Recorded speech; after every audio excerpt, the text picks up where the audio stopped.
कर रहा है, अपनी ओर आकर्षित कर रहा है। निःशेष निर्जित जगत, निःशेष माने संपूर्ण, निर्जित जगत, निर्जित माने जीत लिया है संपूर्ण। तृतीयोपमानम, जगत में, तीनों जगत में जितनी भी उपमाएं लगाई जाती हैं, सारी उपमाओं को आपके मुख ने जीत लिया है। हे भगवान, कहाँ आपका मुख सबके नेत्र को हरने वाला, धर्मेंद्र, इंद्र और नरेंद्र, सबके नेत्र को हरने वाला और तीनों लोक की उपमाओं को जीतने वाला, कहाँ आपका मुख? उपमा लगा करके बता रहे हैं। और कहाँ बिंबम कलंक, और कहाँ वह मलिनम को निशा का रस्य। निशा माने रात्रि, रात्रि के समय जो चंद्रमा आता है, तो कहाँ चंद्रमा और कहाँ आपका मुख? हम चंद्रमा से आपके मुख की तुलना करें तो कैसे करें? बात जमती नहीं है। कहाँ चंद्रमा जो दिन में सूरज के सामने पीला पड़ जाता है, कहाँ वह चंद्रमा कलंकी जिसमें कलंक दिखाई देता है और दिन में फीका पड़ जाता है, और कहाँ आपका मुख जिसने तीनों लोक की उपमाओं को जीत लिया है। और तीनों लोक की उपमाओं को जीतकर, जिसने तीनों लोक की उपमाओं को जीतकर इंद्र, नरेंद्र, धर्मेंद्र सबके नेत्रों को आकर्षित कर लिया है। प्रशंसा की जा रही है। किसकी प्रशंसा? आदिनाथ भगवान की। किसने की? आचार्य मानतुंग मुनि महाराज ने। क्योंकि उन्हें मालूम है कि हमारे कार्य की सिद्धि सिर्फ प्रशंसा करने से होगी। आप कोई भी कार्य करें, कार्य करने के पहले भगवान की प्रशंसा करें, गुरुओं की प्रशंसा करें, और गुरुओं की और भगवान की प्रशंसा करके आपने अगर कोई कार्य किया है, आपका कार्य असफल नहीं होगा। जब भी आप कोई कार्य करते हैं तो बीच में बोल जाते हैं जय बोलो भगवान महावीर स्वामी की, बीच बीच में कई बार बोल जाते हैं। यात्रा करने जाते हैं, बस में बैठ जाते हैं, फिर क्या चिल्लाते हैं, क्या क्या चिल्लाते हैं, और जो जो तुम्हें याद आ जाए वही वही चिल्लाते हैं। अब सारे भगवान की जय बोलते बोलते बस चालू करवाते हैं। क्योंकि हमें मालूम है कि हम जितनी भी भगवान की प्रशंसा करेंगे उतने ही हमारा कार्य सफल होगा। शिखर जी जाते हैं कि नहीं? जाते हैं, डंडा हाथ में लिए हैं और चढ़ते जा रहे हैं और थकते जा रहे हैं और जय बोलते जा रहे हैं। अब बीच बीच में जय बोलते जा रहे हैं और जय बोलते बोलते बोलते बोलते पासनाथ के पास पहुंच जाते हैं। और जय नहीं बोलते ना तो बीच में फिसल जाते, और जय नहीं बोलते तो थक जाते, बैठे रह जाते और वहां तक नहीं पहुंच पाते। आते आते नहीं बोलते, वो जाते ही जाते बोलते। आते आते नहीं बोलते, अब क्या ही जरूरत है, तब तो काम निकल गया। तो आते आते तो चुपचाप ढरक आते हैं, बातें करते करते आते हैं और जाते जाते खूब चिल्लाते चिल्लाते जाते हैं। एक यहाँ चिल्ला रहे हैं, एक वहाँ चिल्ला रहे हैं, एक वहाँ चिल्ला रहे हैं, एक वहाँ से चिल्ला रहे हैं। अलग अलग जगह से, जंगल में अलग अलग जगह से अलग अलग आवाज़ें आती हैं, चिल्लाते हैं। क्यों चिल्लाते हैं? ऐसा नहीं है कि जागते रहो, ऐसा नहीं है। वो ऐसा है कि चिल्लाने से, आवाज़ लगाने से, भगवान की प्रशंसा करने से, जय जयकार करने से हमारे अंदर ताकत आ जाती है और हम आगे बढ़ते चले जाते हैं। और ये अच्छी बात है कि आप लोग रात में जाते हैं 2 बजे तो आपको कुछ दिखाई नहीं देता कि पहाड़ कितना ऊंचा है। और दिन में जाओ ना 8 बजे तो बीच में ही हार्ट फेल हो जाए, इतना ऊंचा चढ़ना है, पागल हो जाओ तुम। वो तो रात में जाते कुछ दिखाई नहीं देता, जब दिखाई देता है तब तक उजाला हो जाता है। आदमी 2 बजे चढ़ता है, 1:30 बजे चढ़ जाता है, 1-1 बजे चढ़ जाता है, कई लोग तो 12 बजे ही चालू हो जाते हैं। अभी मुकुट सप्तमी को देखना, 12 बजे से ही चालू हो जाएंगे और 4 बजे तो पासनाथ भगवान की टोक पे बैठे दिखाई देंगे। तो कहने का मतलब ये है कि जाते हैं तब तो चिल्लाते जाते हैं, जब आते हैं तो बिल्कुल चुपचाप चले जाते ढरकते हुए। तो जैसे ही हम भगवान का नाम लेते हैं तो हमारे कार्य सफल हो जाते हैं। हम यही कहना चाहते हैं, प्रशंसा करिए। प्रशंसा करने से हमारे कार्य सफल होते हैं और बुराई करने से हमारे कार्य असफल होते हैं। और प्रशंसा नहीं करते हैं तो निश्चित है आपके मन में बुराई तो है। तो यहाँ कहते हैं बिंबम कलंक मलिनम वै निशाकरस्य चंद्रमा यद्वासरे, दिन में भवती हो जाता है पांडु पलाश कल्पम। एक पलाश का फूल होता है जो दिन में फीका सा पड़ जाता है, वो पलाश का फूल फीका सा पड़ जाता है। तो कहते हैं हे भगवान, रात्रि में तो चंद्रमा इतना चमक रहा था और सवेरे सवेरे देखा तो फीका सा नजर आया। तो कहते जैसे दिन में चंद्रमा फीका पड़ जाता है और कलंकी है, तो हम चंद्रमा की उपमा लगाना, आपके मुख की चंद्रमा में उपमा लगाना ठीक नहीं है। आपके मुख में चंद्रमा की उपमा ठीक नहीं बैठती है, क्योंकि चंद्रमा तो दोषी है और चंद्रमा में कलंक भी दिखाई देता है और चंद्रमा दिन में फीका भी पड़ जाता है। आप हो ना दिन में फीके पड़ते हो ना रात में फीके पड़ते हो, इसलिए आपको चंद्रमा की उपमा देना ठीक नहीं है। यानी चंद्रमा से भी उत्कृष्ट स्थिति आपकी है, प्रशंसा है।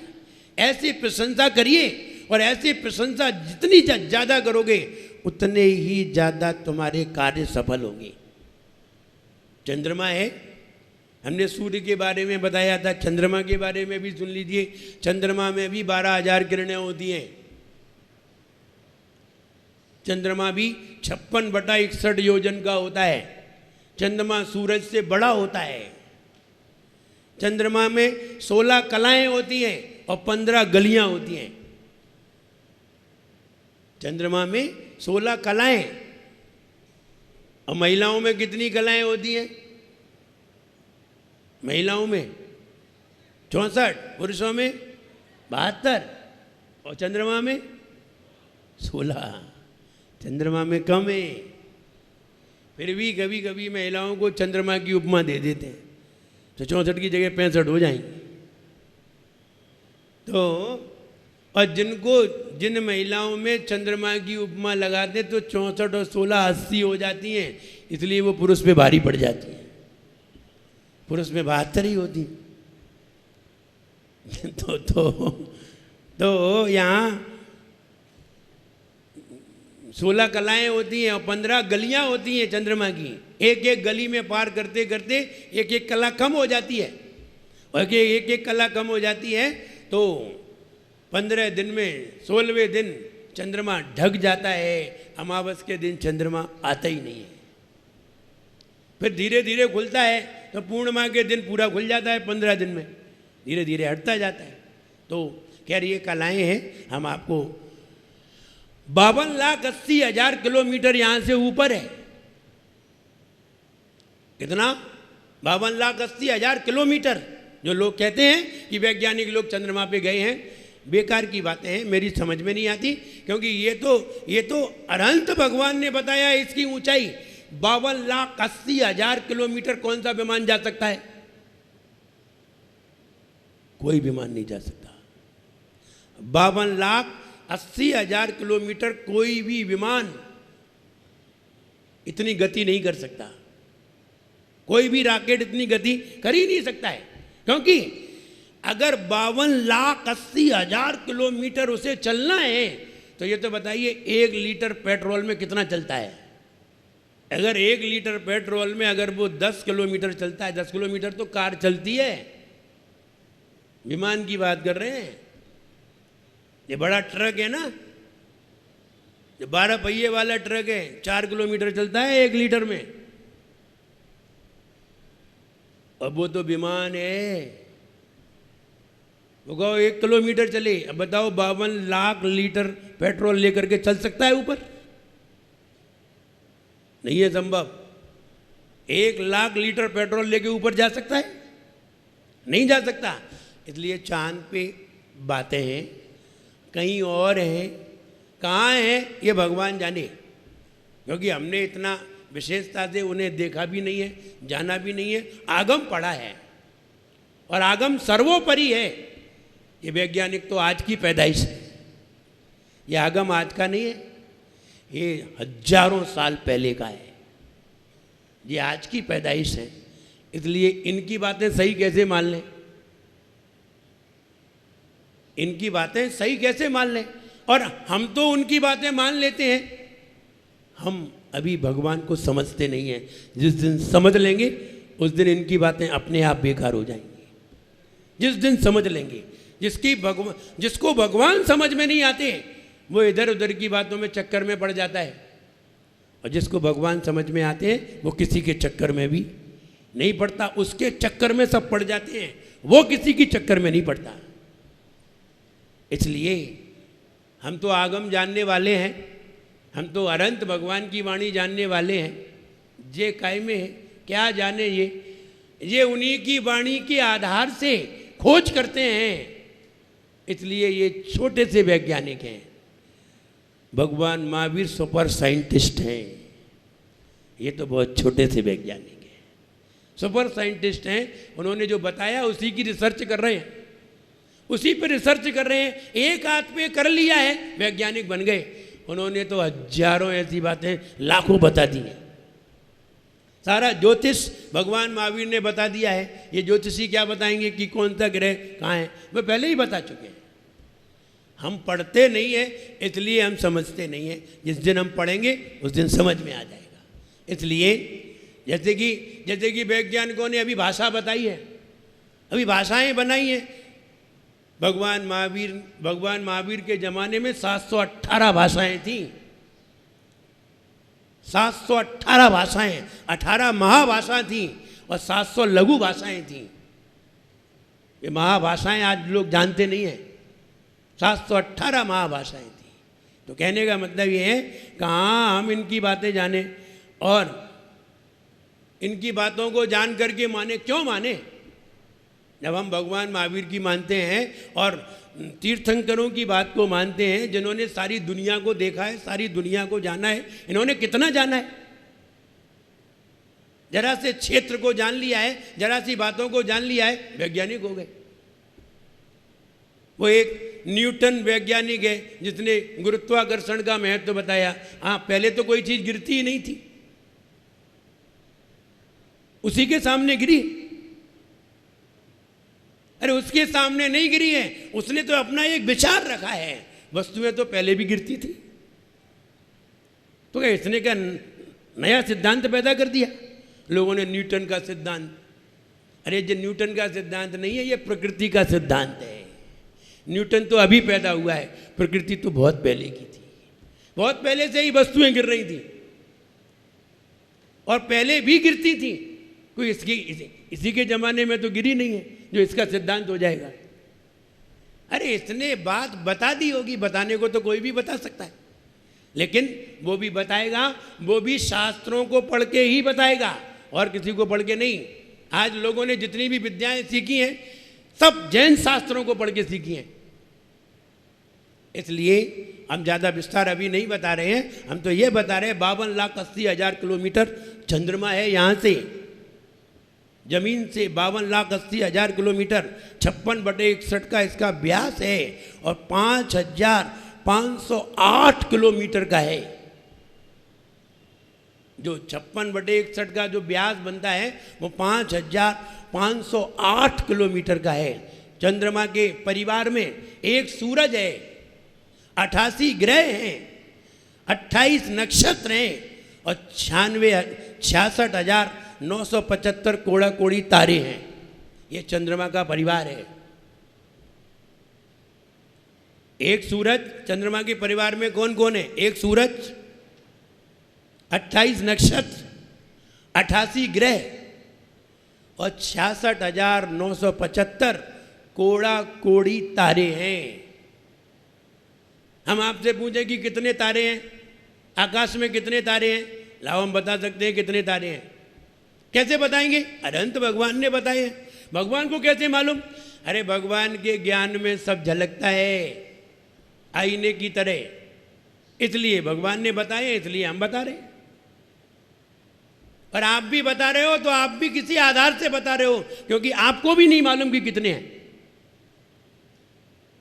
आप भी किसी ऋषियों की बातों के आधार से बताओगे, आप वैज्ञानिक की बातों के आधार से बताओगे, हम भगवान की बातों के आधार से बताएंगे। अब ये तो भगवान जाने, ये तो दुनिया जाने कि किसकी बात महत्वशाली है, भगवान की महत्वशाली है या आज के विज्ञान की। आज का विज्ञान आज का विज्ञान है और भगवान आज के नहीं है, भगवान तो त्रैकालिक भगवान है। इसलिए वो बात बिल्कुल सही है जो बात हम बता रहे हैं कि 52,80,000 किलोमीटर ऊपर है। सूरज से चंद्रमा 4,80,000 किलोमीटर ऊपर है। सूरज से चंद्रमा 4,80,000 किलोमीटर ऊपर है। वैज्ञानिक लोग जाएंगे, विमान जाएगा, पहले सूरज पे जाएगा कि चंद्रमा पे? कहाँ जाएगा पहले? पहले तो सूरज ही मिलेगा। सूरज मिला नहीं और चंद्रमा पे पहुंच गए, इसलिए सब फिजूल की बातें हैं। तो इतने सारे तारे यहाँ बताए, 15 गली, 16 कलाएं और 16,000 देव चंद्रमा को खींचते हैं। 12,000 किरणें हैं, 16,000 देव, 4,000 बैल के आकार के हैं, 4,000 शेर के आकार के हैं, 4,000 घोड़े के आकार के हैं और 4,000 हाथी के आकार के हैं। जब हाथी चंद्रमा को खींचता है, हाथी सूरज को खींचता है, तब सूरज धीमा घूमता है, दिन बड़े हो जाते हैं क्योंकि लंबाई ज़्यादा हो जाती है और हाथी खींच रहा है तो धीरे धीरे खींचेगा। और जब शेर खींचता है तो दिन छोटे हो जाते हैं और रात बड़ी हो जाती है, क्योंकि लंबाई जल्दी पार हो जाती है, शेर तेज भागता है। तो दिन रात क्यों घटते बढ़ते हैं, सारी बातें जैन दर्शन तो पढ़िए, सारी बातें समझ में आएंगी।